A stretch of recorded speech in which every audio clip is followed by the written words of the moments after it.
Thanks very much for staying with us. Time now for Eye on Africa with me, Georgia Calvin-Smith.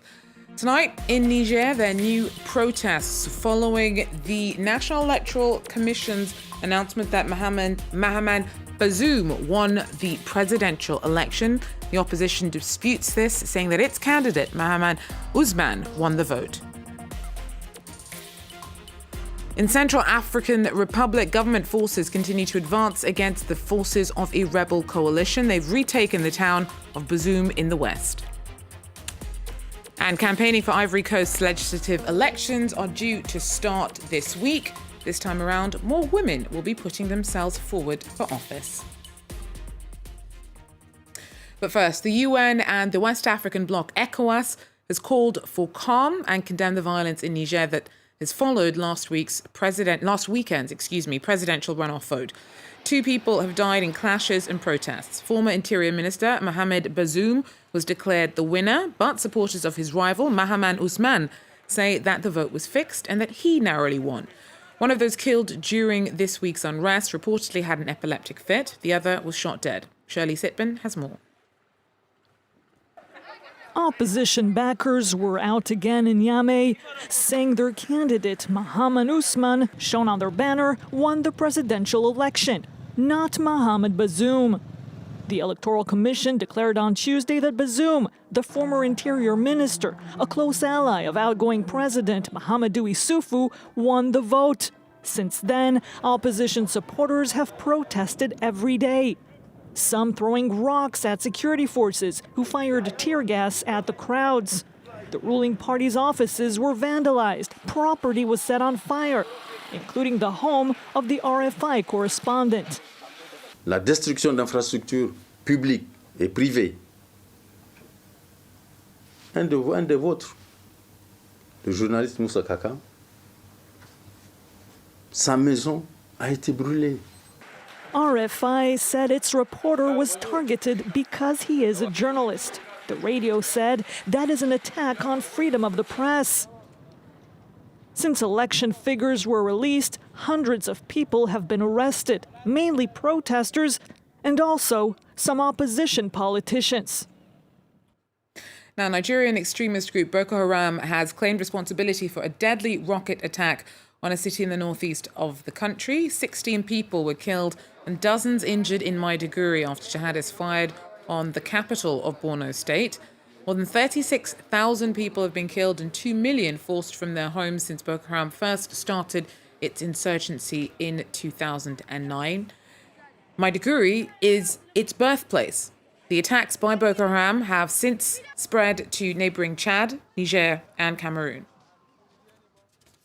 Many African nations are facing a crisis over their supply of medical oxygen. The UN's warned that COVID-19's put pressure on the world's supply and that about $1.6 billion are needed to tackle the global shortfall. Meanwhile, developing countries are particularly badly hit. Oxygen manufacturing plants require technicians, good infrastructure, and reliable electricity sources, all of which are in short supply in poorer nations. The shortage leads to unnecessary deaths. The director of the continent's Centers for Disease Control said a lack of medical oxygen is the main reason that virus patients are more likely to die during a surge of cases when resources are particularly scarce. Some governments are being criticized for not moving quickly enough to finance and set up oxygen plants. Now, more African countries are taking delivery of coronavirus vaccines from China. Mozambique received 200,000 doses on Wednesday. Algeria also received the same number of the jabs after China's ambassador last week said that Beijing would gift the vaccines to the country so that they could be added to the doses already sourced from Russia and purchased from AstraZeneca. Now, as global vaccination efforts continue across the world, poorer nations have been struggling to gain access to doses. When it comes to Africa, China, though, has been amongst the fastest to offer stock. Senegal was the first African country to receive a delivery of China's Sinopharm COVID-19 vaccine. There to greet the long-awaited doses was the country's president and the Chinese ambassador. Soyez mon interprète auprès de mon ami, le président Xi Jinping, pour lui transmettre mes sincères remerciements. The West African state has already inoculated more than 4,000 people, including its president. China has been airdropping supplies onto the continent since the beginning of February. They have delivered cheap or even free vaccines to Senegal, Egypt, Morocco, Equatorial Guinea, Zimbabwe, the Seychelles, and lately Algeria and Mozambique. In return, China hopes to further sink its economic teeth into the continent as state television lauds the country's generosity to a home audience. L'argument pour la Chine, il est simple, il est de dire que les Européens et les Américains ont fait des vaccins chers pour les pays riches.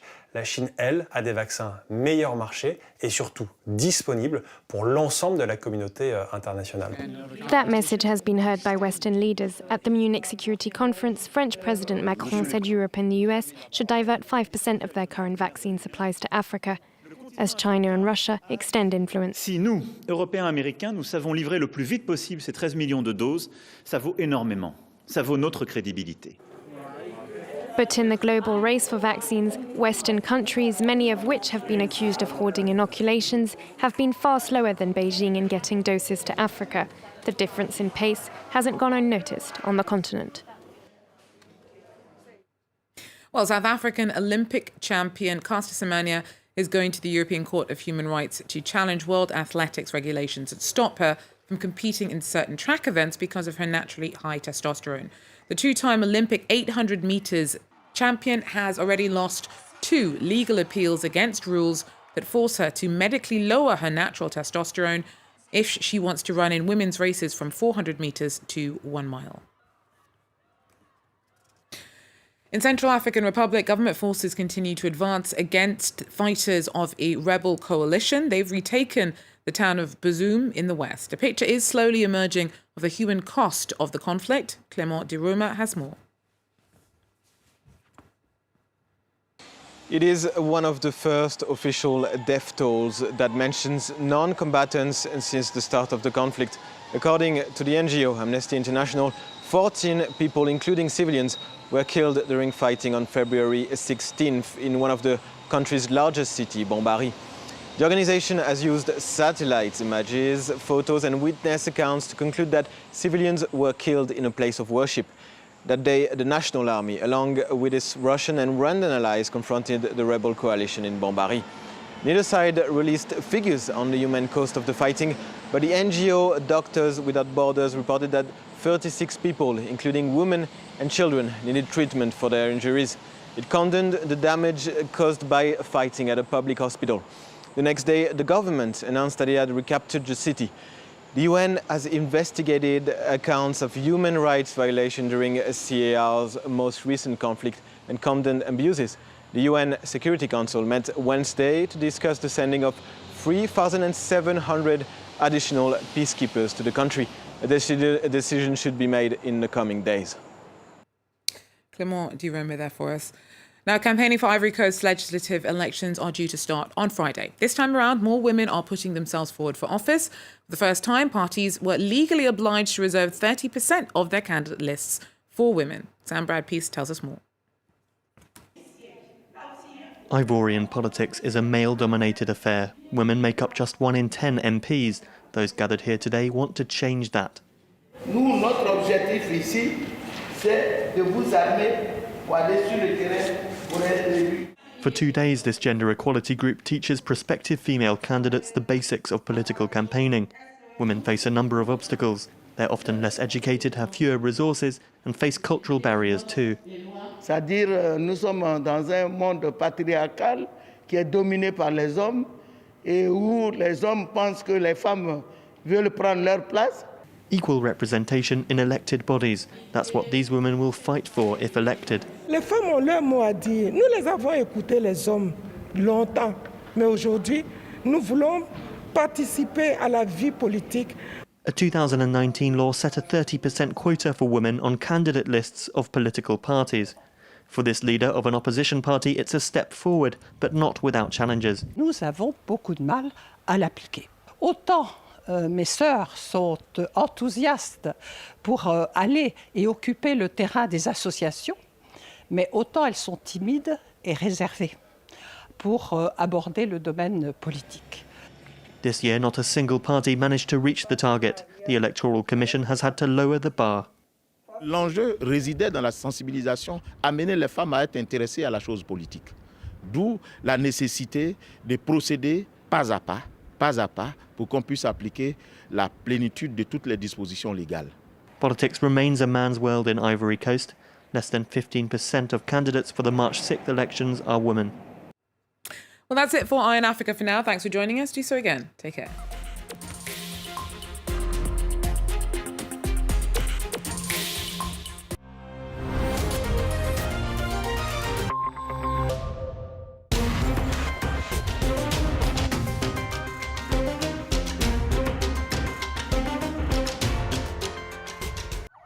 Escorted by police, lorries containing thousands of doses of COVID-19 vaccines arrive in Bangladesh from India. It's the latest donation from the Modi government, which has already handed out 5 million doses to its lesser developed neighbours, including Nepal, Afghanistan, Bhutan and Myanmar. A stark contrast from other richer countries, which have been stockpiling doses in the hope to vaccinate their entire populations. But these gifts are also part of a well-planned strategy for India to expand its influence within the region. India doesn't have many other tools.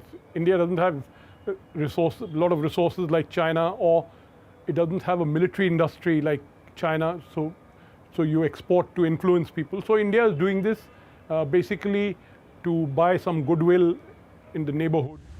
If India can afford to vaccinate residents and export shots, it's thanks to its colossal manufacturing industry. It's the biggest in the world. 5,000 doses are batched up every minute. So this is the Covishield vaccine. So it's a pleasure holding this vaccine. 9 months ago, Adar Poonawalla banked on the AstraZeneca jab, signing a licensing deal with the pharmaceutical company to produce the drug. He now sells the doses for just over €2 apiece to the government. But the authorities' handout remains a daring move. India aims to vaccinate 300 million of its 1.4 billion population by the summer. Insects have long been touted as a solution to cut the ecological impact in food production, but today they are closer than ever to flooding our supermarket shelves. The humble yellow mealworm has European safety approval, paving the way for insect-based delicacies on a large scale. Down to Earth, presented by Mireille Dundas on France 24 and France24.com.